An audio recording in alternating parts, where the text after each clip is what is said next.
창세기 22장 15절에서 18절 같이 합독하겠습니다.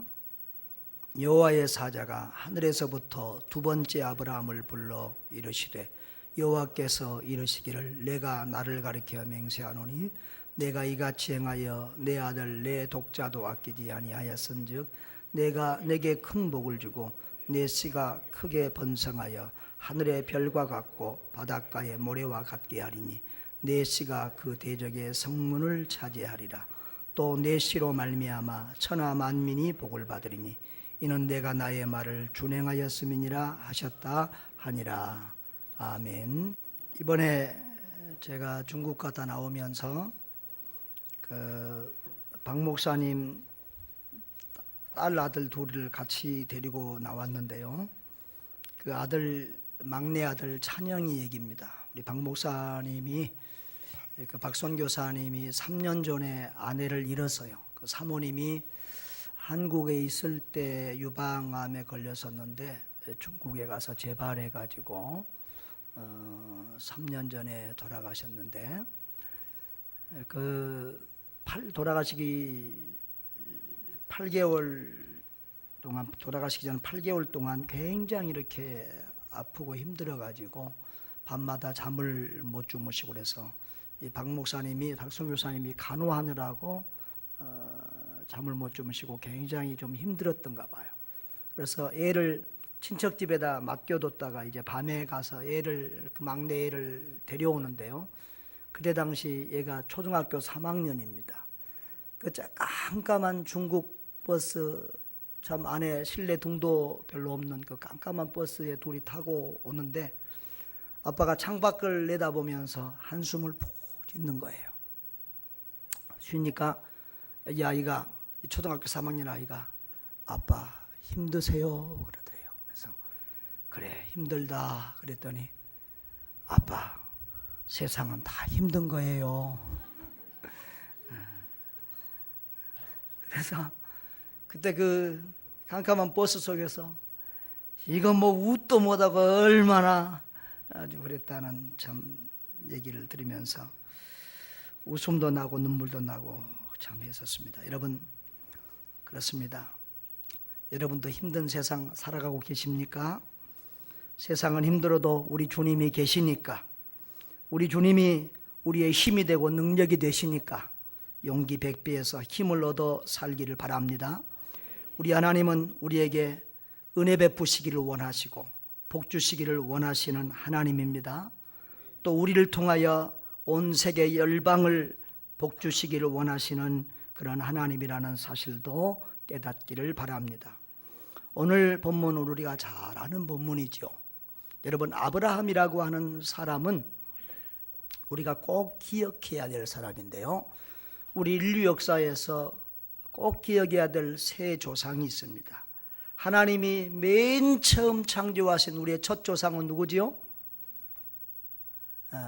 아담과 하와입니다. 그리고 그 아담 하와 이후로 많은 사람들이 인구가 불어났는데 그들이 범죄하고 타락했을 때 하나님이 홍수로 세상을 멸하시고 한 가족만을 낳으셨어요. 그 가정이 누구의 가족이죠? 노아의 가정이죠. 그래서 노아의 가정을 통해서 이렇게 노아의 세 아들을 통해서 온 세상에 많은 종족이 이렇게 퍼져 살게 되었습니다. 그래서 노아의 가정은 제2의 조상이 되는 거죠. 그런데 우리가 또 기억해야 될 우리 믿음의 조상이 있습니다. 아브라함입니다. 따라합시다. 아브라함. 네, 그 아브라함을 통해서 예수 그리스도가 오셨습니다. 그래서 그 아브라함은 이 구원자 메시아 예수 그리스도가 오신 축복의 통로가 되었고요.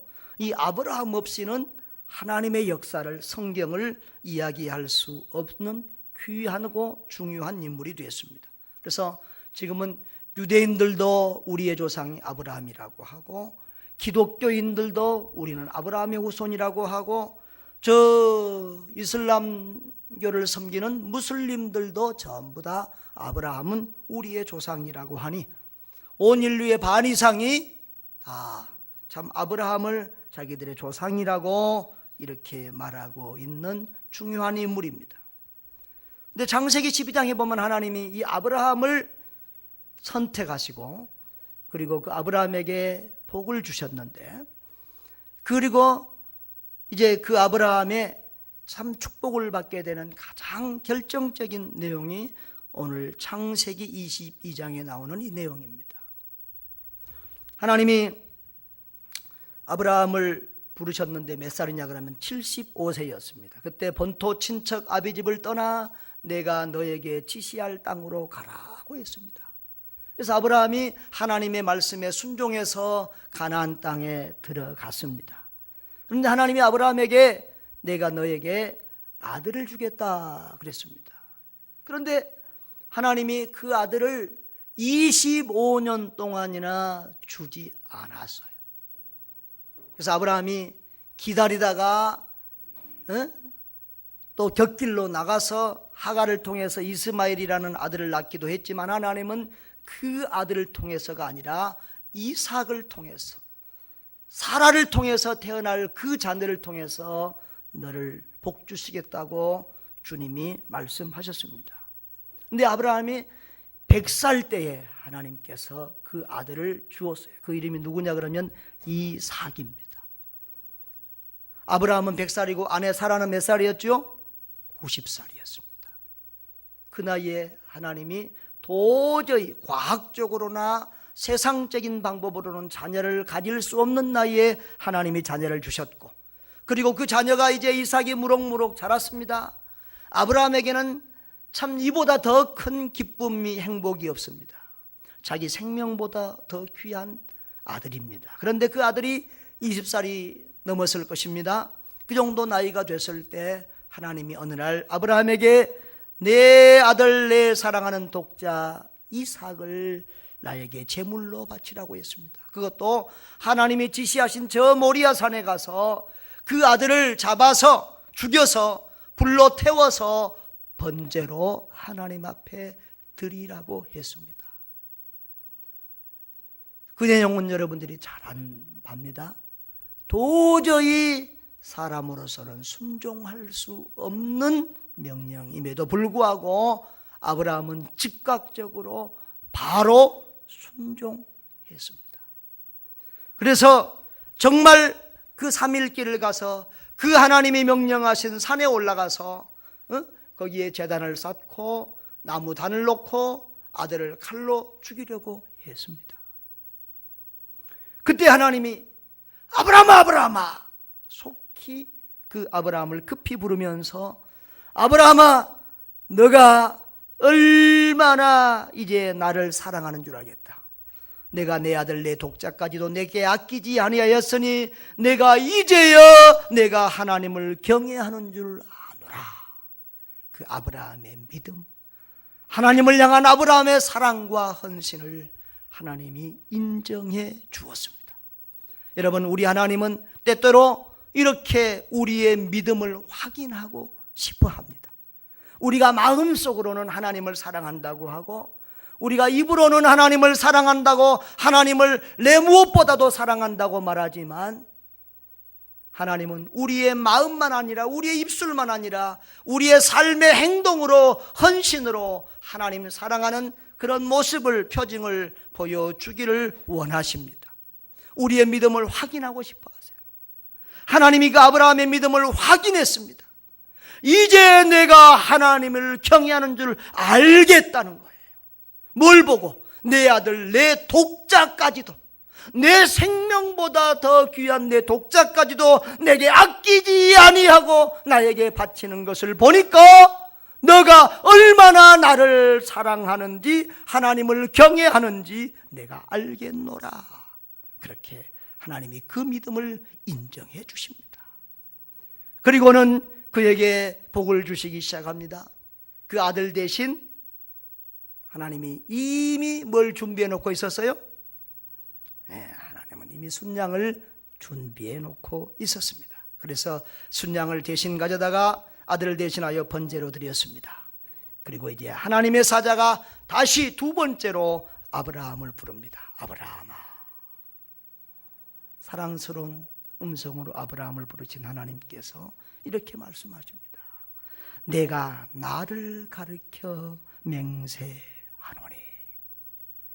여러분, 보통 이렇게 사람들이 명세를 할 때, 특별히 구약의 근동에서는 명세할 때 큰 사람, 높은 사람의 이름을 들고 명세를 하는데, 하나님은 하나님보다 더 높고 더 신실한 분이 있어요, 없어요? 없어요. 그러니까 하나님 자신의 이름을 걸고 맹세합니다. 하나님의 이름과 하나님의 명예와 하나님의 존재를 걸고 거룩하고 어미한 맹세를 아브라함에게 합니다. 내가 이같이 행하여 내 아들 내 독자도 아끼지 아니하였은즉, 그의 독자 아들까지도 아끼지 않고 하나님 앞에 드리는 그 행함, 그 믿음을 행함으로 실천한 그 행동을 보시고 하나님께서 이제 내가 내게 큰 복을 주고, 히브리어 원어에 보면 키라고 해서 그래서라고 하는 말이 표현되어 있는데요, 그래서 내가 내게 큰 복을 주겠다는 거예요. 그 아브라함의 믿음의 행동을 보시고 하나님은 그 믿음을 인정하고 그 믿음과 헌신에 따르는 그런 복을 주시겠다는 거예요. 많은 사람들은 마음속에만 믿음을 가지고 있어요. 입으로만 하나님 사랑한다고 해요. 그런데 아무런 믿음의 행동이 보이지 않는 사람들이 있어요. 그 믿음을 과연 하나님이 참된 믿음이라고 인정해 주실까요? 야고보는 야고보서에서 그렇게 말을 했지요. 믿음이 행함과 함께 일하고 행함으로 믿음이 온전하게 되었느니라. 우리 한국교회의 거의 90%가 복음주의라고 하는데, 이 복음주의 우리 교회 신앙들이 전부 다 예수 믿으면 구원받는다, 예수 믿으면 복받는다, 이것만을 주로 강조하고 가르쳤어요. 정말 우리 개혁주의 신앙은 예수 믿은 사람들이 어떻게 행하고 어떻게 살아야 되는지를 가르쳐야 돼요. 우리 한국의 그리스도인들이 그리스도인답게 살면은 한국교회는 계속해서 부흥할 것입니다. 우리가 그리스도인답게 그리스도인다운 삶을 살고 그리스도인다운 헌신을 하면 우리 하나님의 복음은, 예수 그리스도의 복음은 나라와 민족과 온 세계 가운데 충만하게 될 것입니다. 참된 믿음은 행함이 있는 믿음입니다. 아브라함의 믿음은 행함으로 헌신함으로 나타났습니다. 그리고 행함으로 헌신함으로 나타난 그 믿음을 하나님이 참된 믿음으로 인정하시고 복에 복을 더하여 주시고 있는 모습을 보게 됩니다.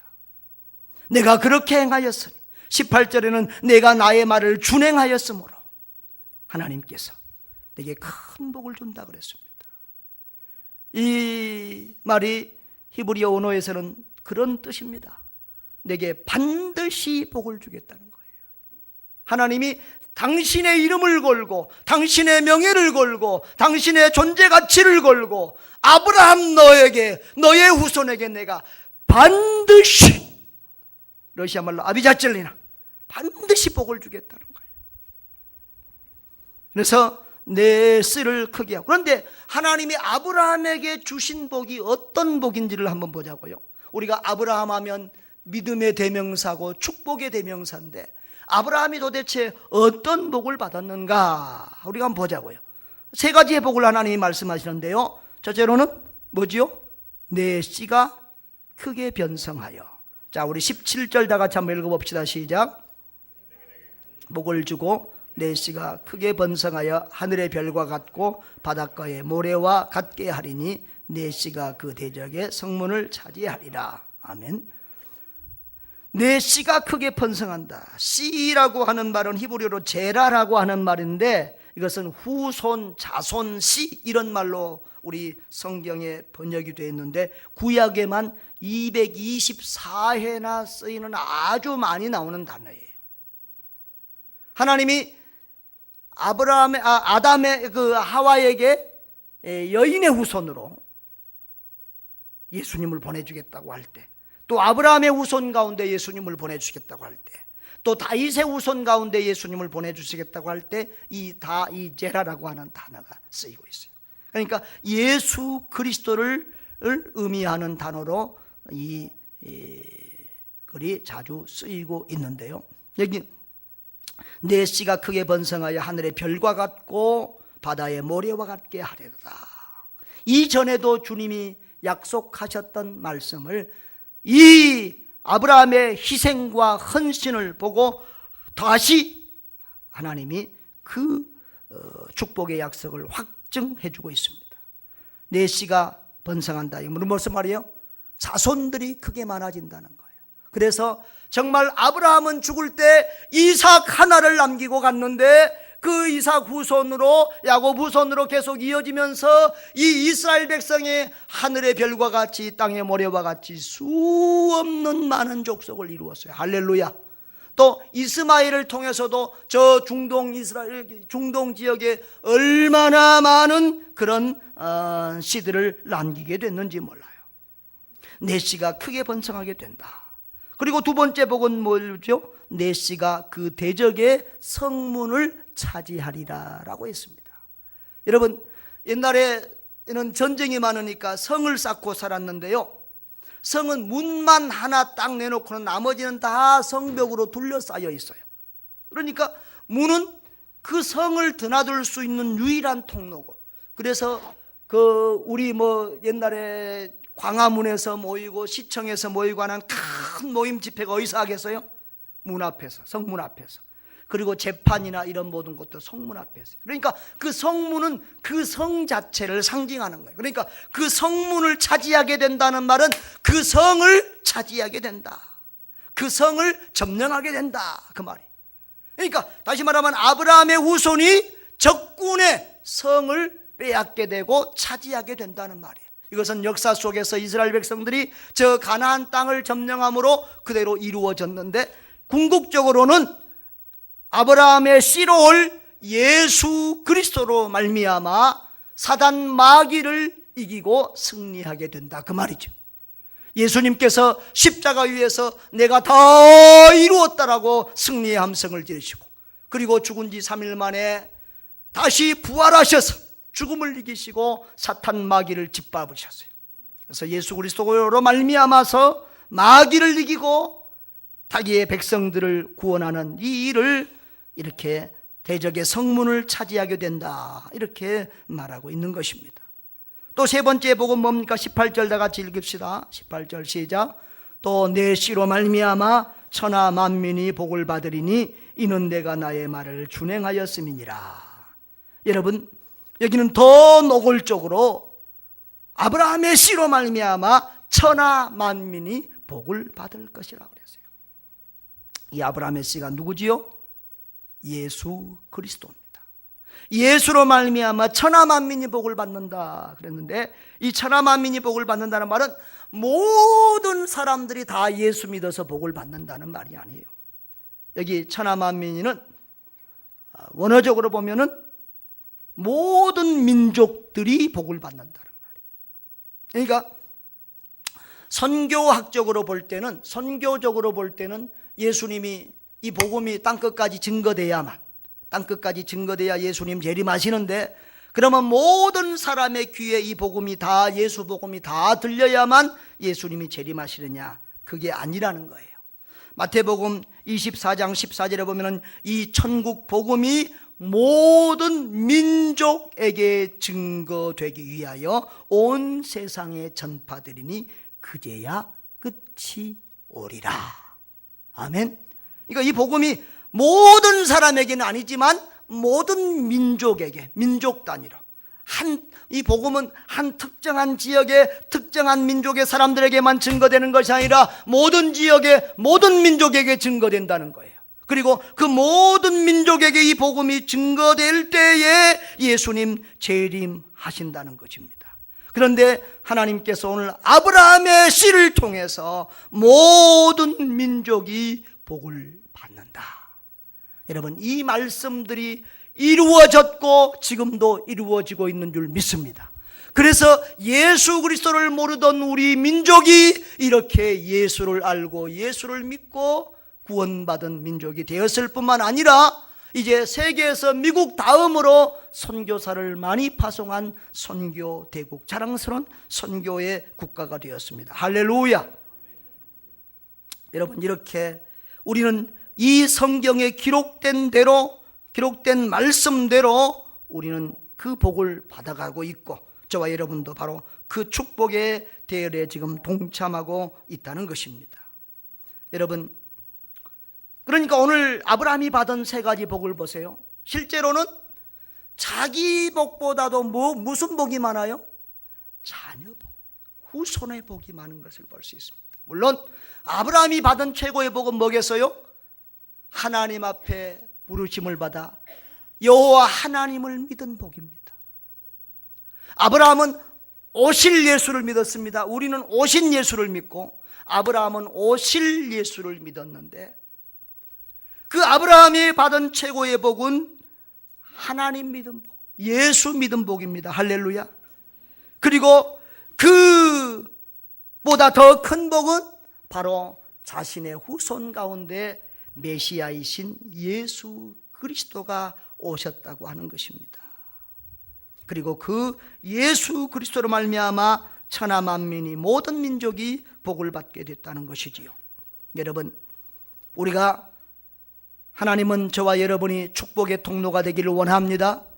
아브라함을 축복의 통로로 사용하셨던 하나님은 오늘 저와 여러분을 축복의 통로로 사용하시기를 원합니다. 여러분, 우리가 어떻게 축복의 통로가 될 수 있을까요? 우리가 축복의 통로가 되려면 먼저 우리가 복을 받아야 돼요. 먼저 내가 복을 받아야만 남에게 복을 나누어 줄 수 있어요. 얼마 전에 페이스북에 고지론하고 저지론을 부르짖는 목사님들 두 분이 논쟁이 심해가지고 인터넷상이 아주 시끄러웠는데, 이 고지론을 부르짖는 목사님은 우리 예수 믿는 사람들은 복을 받아야 된다, 부자가 돼야 되고 공부를 많이 해서 높은 자리에 앉아야 되고 영향력 있는 자리에 있어야 된다, 그래서 예수 믿는 우리들이 복을 받아야 된다, 이렇게 고지론을 주장했고, 거기에 한 목사님은 그 삼일교회로 새로 이제 부임을 받아가게 되는 그 송 목사님은 아니다, 그리스도인들은 낮은 곳으로 가야 된다, 낮은 곳에 가서 희생하고 섬기고 헌신하고 이렇게 해야 된다 그랬어요. 한 분은 고지론, 한 분은 저지론. 여러분은 어떤 게 맞습니까? 고지론이 맞습니까? 저지론이 맞습니까? 어느 쪽으로 가겠습니까? 저는 그렇게 생각합니다. 고지론의 축복을 받아야 돼요. 영향력 있는 사람이 돼야 돼요. 가능하면 가난한 것보다는 부자 돼야 좋아요. 아픈 것보다는 건강한 게 더 좋아요. 못 배운 것보다는 배운 게 더 좋아요. 이름 없는 사람보다는 유명한 사람 되는 게 더 좋아요. 그러나 그것을 자기를 위해서 사용하지 않고 낮은 곳에서 섬김과 헌신과 희생의 삶을 살고 내가 가진 축복을 남에게 나누어주는 축복의 통로로 쓰임을 받아야 된다는 겁니다. 그것이 진정한 그리스도인의 삶입니다. 여러분, 바로 우리가 그런 복을 나누어 주려면 우리가 먼저 예수 잘 믿어야 돼요. 여러분, 오늘 여기서 뭐라고 했어요? 18절에 내 씨로 말미암아 천하 만민이 복을 받는다 그랬는데, 이 내 씨가 누구라고 그랬지요? 그래, 예수입니다. 그렇다고 하면, 자, 이 말을 바꿔서 읽어봅시다. 천하 만민은 누구로 말미암아 복을 받는다고요? 예수 그리스도로 말미암아 복을 받아요. 여러분, 예수 없는 복은 복이 아닙니다. 예수 없는 복은 안고 없는 찐빵입니다. 빛 없는 태양입니다. 물 없는 저수지입니다. 소리 안 나는 라디오입니다. 계속 할까요? 안 터지는 전화기 스마트폰입니다. 예수 없는 복은 복이 아니에요. 예수님이 참 복이고 예수님이 참 생명이고, 우리가 이 세상에 와서 받은 가장 큰 복, 절대적인 복은 예수 그리스도지요. 우리가 우리 자손과 이웃에게 줄 수 있는 복도 예수요, 우리가 이 세상에 남기고 가야 될 유산도 재산도 예수뿐인 줄로 믿습니다. 예수만 전하고 예수만 남기고 가면 모든 일은 다 되게 돼 있어요. 그 예수로 말미암아 영적인 복을 받아 죄사함 받고 구원받고, 그 예수로 말미암아 정신적인 건강을 얻고 평안과 행복과 기쁨의 삶을 살게 되고, 그 예수로 말미암아 육체의 건강함과 복도 받을 수 있게 되는 줄로 믿습니다. 또 때로는 건강치 못하고 환경도 좋지 못할지라도 예수 믿는 그 믿음으로 말미암아 어떤 고난과 역경과 어려움도 넉넉히 이기고 승리하게 될 줄 믿습니다. 그러니까 우리가 받은 최고의 복은 예수고 우리가 전해야 될 최고의 복도 예수입니다. 여러분, 우리가 세상 모든 민족에게, 다른 사람에게 주어야 될 복도 예수뿐인 줄 믿습니다. 이번에 중국에 제가 갔다 왔잖아요. 우리 칼럼에 썼지만 이 박군서 선교사는 저하고는 아주 가까운 친구입니다. 제 신학교 후배인데요. 우즈베키스탄에서 제가 선교사를 할 때 저에게 찾아왔던 사람이에요. 그리고 제가 추방을 당했을 때 이 목사님 교회 목양실에서 제가 몇 달 동안을 머물렀어요. 내 교회처럼 그 교회를 이렇게 출석하고 그랬는데, 참 사람 일이란 게 이렇게 희한해요. 둘이 이번에 가서 참 여러 가지 회한에 젖었어요. 네가 나한테, 내가 선교사 때 네가 나한테 왔었는데, 내가 이제 거꾸로 네가 선교사 했는데 내가 왔고. 둘이 있을 때는 그 친구는 나한테만 목사님, 형님 뭐 그런 말 안 해요. 형님 그러는데, 내가 형님한테 갔었는데 이제 형님이 나한테 왔네요. 자기가 정말 한국에서 목회가 막 200~300명 잘 되다가 교회 목회에 큰 어려움을 겪고 선교지로 나가게 됐는데, 사실은 그 전부터 이제 이 친구는 그 선교에 대한 마인드가 있던 친구예요. 늘 선교지에 오고 선교 열심히 하고, 또 교회는 막 부흥한데도 이 목회에 갈등을 느껴요. 계속 한국 목회가 잘못하면, 그 아파트촌에서 목회를 했는데 자기가 기른 양들이 아니잖아요. 이사 온 사람들, 서로 막 아파트에 이사 온 사람들을 서로 빼앗기 경쟁을 하는 그런 목회를 하니까, 형님 정말 이게 목회인지, 목회하면서도 자기 마음이 즐겁지 않다는 거예요. 행복하지 않다는 거예요. 목사님도 갈등하고 사모님도 갈등하고 그러더니 중국에 가서 살았는데 얼마나 행복하고 얼마나 좋아하는지 몰라요.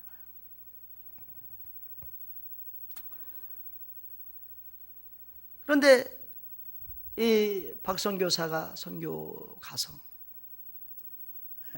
이 친구는 선교 가서도 몇 번 나오지를 않았어요. 왜냐하면 그동안 계속 남에게 주고 베풀고 하는 그런 목회를 하다가 선교지로 딱 가니까 한국에 오면 누가 밥 사주고 돈 주고 그러니까 너무너무 싫다 이거예요. 누구 만나기도 싫고, 한국에도 잘 안 나왔어요. 그런데 몇 년 전에 한 번 나왔을 때 저에게 이 선교 계획서 플란을 이렇게 막 10장 넘게 줘요. 그래서 야, 중국에 지금 다 선교사들 피해 다니고 도망 다니고 겨우겨우 이렇게 숨어 사는데 뭔 이렇게 거창한 플란이, 이게 뭐 되겠냐? 내가 겉으로는 말 못하고 속으로만 내가 그랬어요. 그런데 이번에 이제 중국 간 지 그 친구가 7년이 됐는데 이번에 가보니까 그 계획대로, 그 플랜대로 이루어져 가고 있어요. 460개의 교회를 한 선교단체 안에 모아서 교단처럼 형성해서, 그 460개의 교회가 이제 선교회를 구성해서 선교를 해나가는 거예요. 한국교회 재정적인 지원이나 이런 걸 전혀 안 받고 자기들의 돈으로, 아까도 봤죠? 그런 자동차도 성도들이 선교사님에게 사주고, 제가 뭐 올해 여러 번 중국 다니고 수많은 선교사들 만났지만 중국 선교사가 성도들이 선교사에게 차 사줬다는 말 나 처음 들었어요. 이 중국 사람들은 열심히 모이고 배우고 막 교회가 부흥되고, 지금 중국 교회가 한참 막 불이 붙어서 부흥하는데, 중국의 원래 이 비단위 장사 왕사방들 이거 짠돌이들이잖아요. 헌금들을 잘 안 내놔요. 그런데 이 친구는 가서부터 한국 교회가 여러분에게 이제는 물질로 도와줄 게 없다, 중국도 이제 잘 살고 그러는데 여러분들 스스로 서야 된다, 여러분들 스스로 해야 된다. 한국 교회가 중국 교회를 위해서 줄 수 있는 것은 하나님의 말씀밖에 없다. 그래서 계속 강해 설교하고 계속 말씀을 가르쳤다는 거예요. 그랬더니 이 친구들이 이 선교사님한테 완전히 매료되고, 속된 말로 하고 완전히 뽕 빠졌어요. 그래가지고 가보니까 얼마나 선교사님을 존중하고 위하는지, 이하야 너무 좀 그러지 말아라. 그러니까 그럴 정도로, 말리고 싶을 정도로 막 그렇게 선교사, 아주 보배처럼 여기는 거예요. 왜냐하면 그런 선교사님들 만나기 사실 쉽지 않거든요. 왜냐하면 이 친구는 한국에서 목회를 잘하던 목회의 경험이 있잖아요. 그리고 실력이 있어요. 석사학위, 박사학위도 있고 실력이 있어요.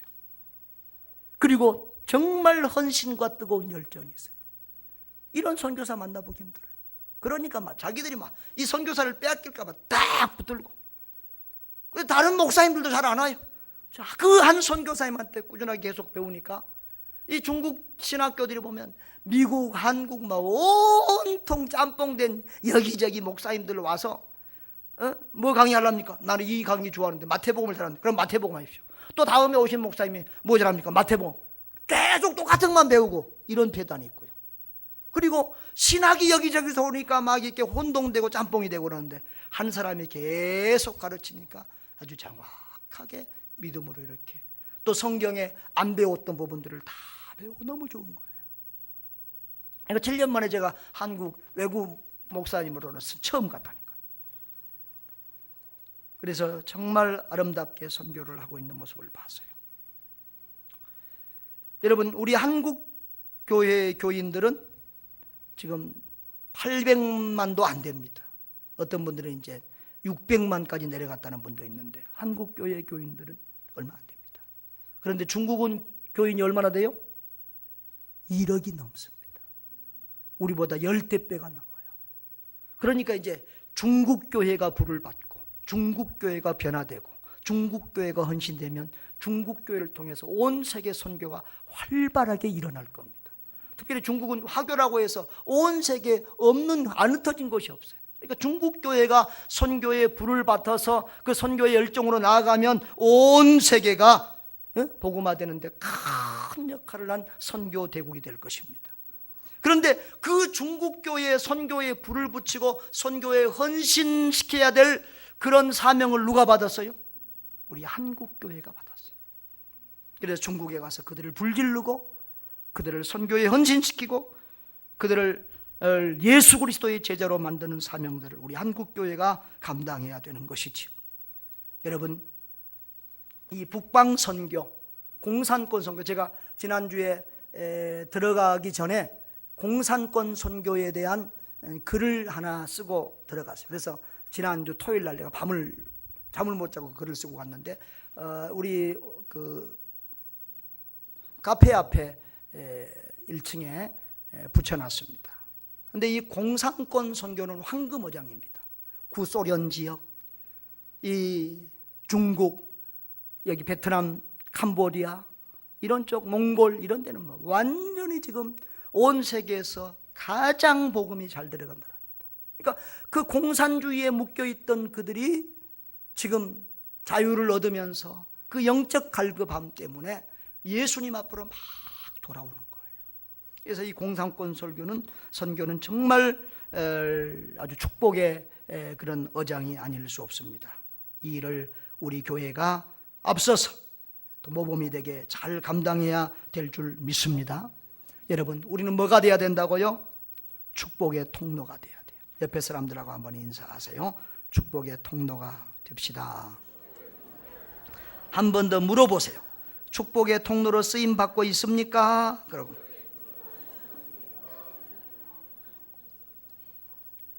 쓰임 받고 있대요? 쓰임 받고 있대?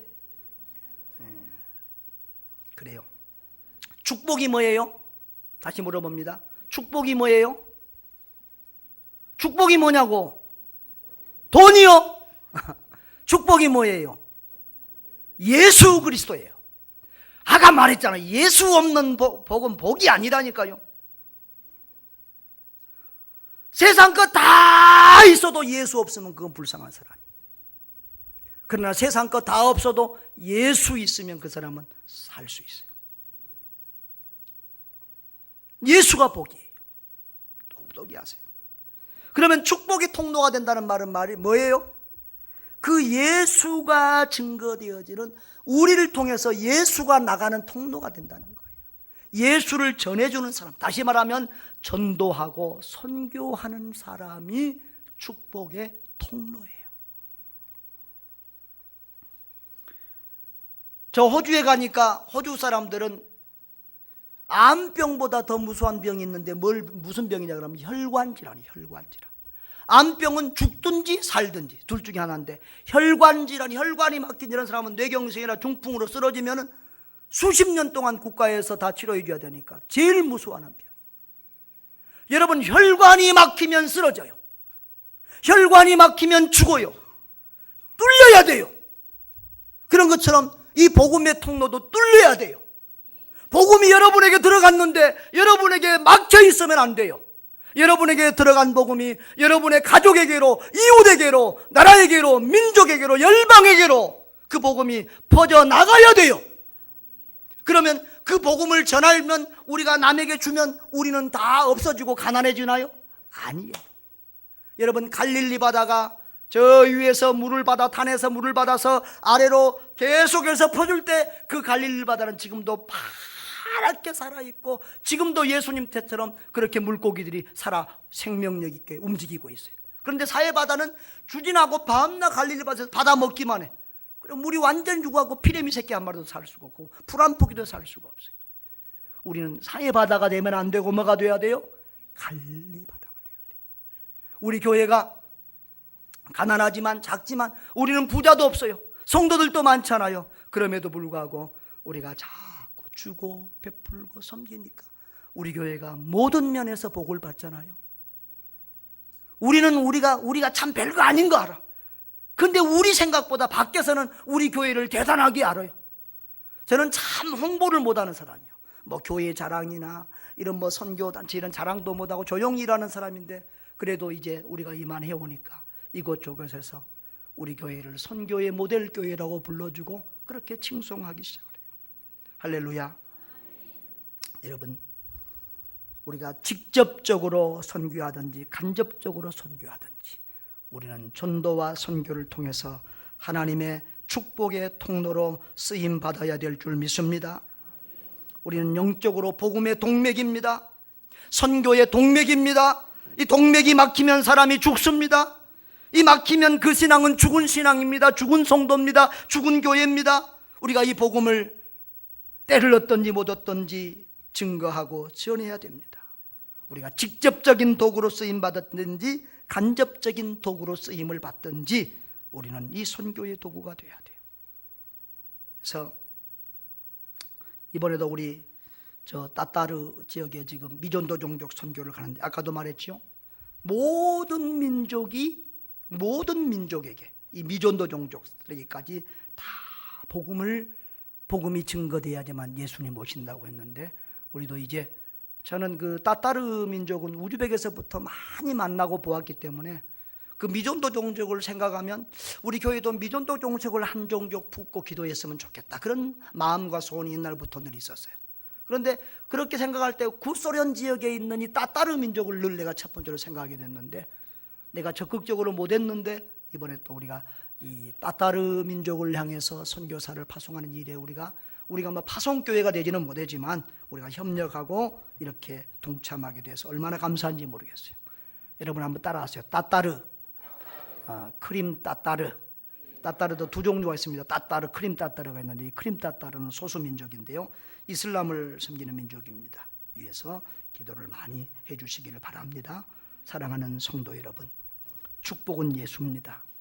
축복의 통로가 된다고 하는 것은 우리를 통하여 예수가 흘러나가게 하는 것입니다.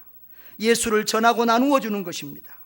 예수 없이는 복을 받을 개인도 없고, 예수 없이는 구원받을 가정도, 나라도, 민족도 없습니다. 여러분, 우리가 예수를 고백하고 예수와 동행하고 예수를 누리고 예수로 충만하십시다. 그리고 때를 얻든지 못 얻든지 직접적으로 간접적으로 이 예수 그리스도를 전하는, 증거하는 축복의 통로가 되어 주십시다. 특별히 여러분들이 선교사로 못 가면 좀 여러분의 자녀들을 선교사로 좀 키우시기를 바랍니다. 우리 교회에서 지금 영어 성경을 가르치잖아요.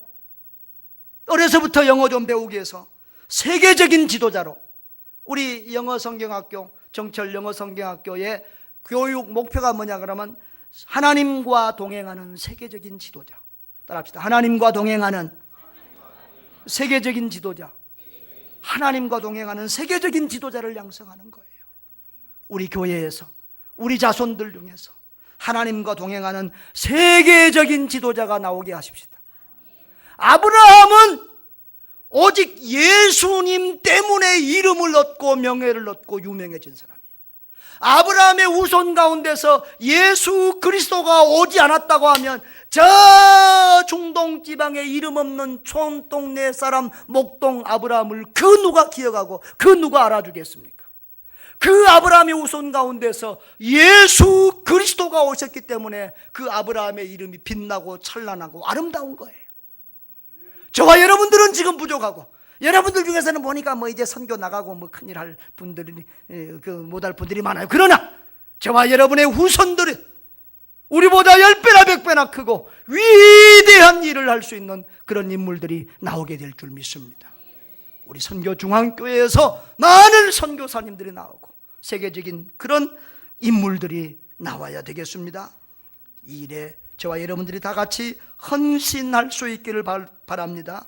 여러분, 예수 잘 믿읍시다. 예수 잘 믿은 사람이 복 받은 사람입니다. 나만 잘 믿으면 안 됩니다. 나만 구원받고 나만 천국 가면 안 됩니다. 우리 이웃들도 살려야 됩니다. 우리 이웃들도 천국 가게 해야 됩니다. 우리 민족만 구원받고 우리 민족만 복을 받고 우리 민족만 천국 가면 안 됩니다. 다른 나라, 다른 민족도 예수로 살고 예수로 구원받고 예수로 복을 받게 해야 됩니다. 나를 통해서, 여러분을 통해서, 우리 교회를 통해서 이런 축복의 역사들이 일어날 수 있도록 저와 여러분 우리 모두가 축복의 통로가 되십시다.